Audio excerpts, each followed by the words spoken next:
सैफ अली खानवर हल्ला करणाऱ्या आरोपीचा फोटो समोर वांद्रे स्टेशनवर हल्लेखोर सीसीटीव्ही मध्ये कैद।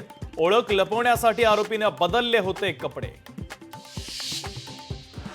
सैफ अली खान हल्ला प्रकरणी 2 संशयित पोलिसांच्या ताब्यात। गृहराज्यमंत्री योगेश कदमांची माहिती तर शाहिद या आरोपीची वांद्रे पोलिसांकडून कसून चौकशी। शाहरुख खानच्या घराची रेकी करणाऱ्याचा सीसीटीव्ही लोकशाही मराठीच्या हाती। 14 जानेवारीला रात्री 2:45 वाजता शाहरुख खानच्या घराची रेकी। उच्चभ्रू व्यक्तींसाठी वांद्रे अनसेफ। सलमानच्या घरावर गोळीबार। बाबा सिद्दीकींची हत्या। सैफ अली खानवर घरात घुसून चाकू हल्ला आणि शाहरुखच्या घराची रेकी। रेकी करणारे जोमात आणि पोलिसांची गस्त मात्र कोमात। मराठवाड्याच्या गावठी कट्टे विक्रीचं रॅकेट तर खंडणी आणि इतर गुन्ह्यांसाठी गावठी कट्ट्यांचा वापर। बीडमधील गावठी कट्ट्यांचा विषय चव्हाट्यावर।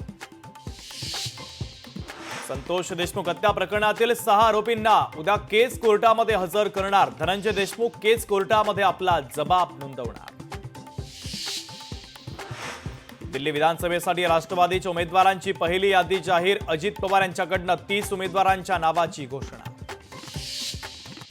ठाकरेंच्या शिवसेनेचे नेते वसंत मोरेंची संजय राऊतांच्या विरोधात भूमिका। पुणे महानगरपालिका महाविकास आघाडी म्हणूनच लढली पाहिजे।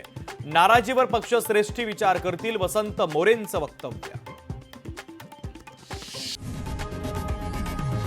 लोकशाही मराठी ऐका, पहा, जागरूक रहा।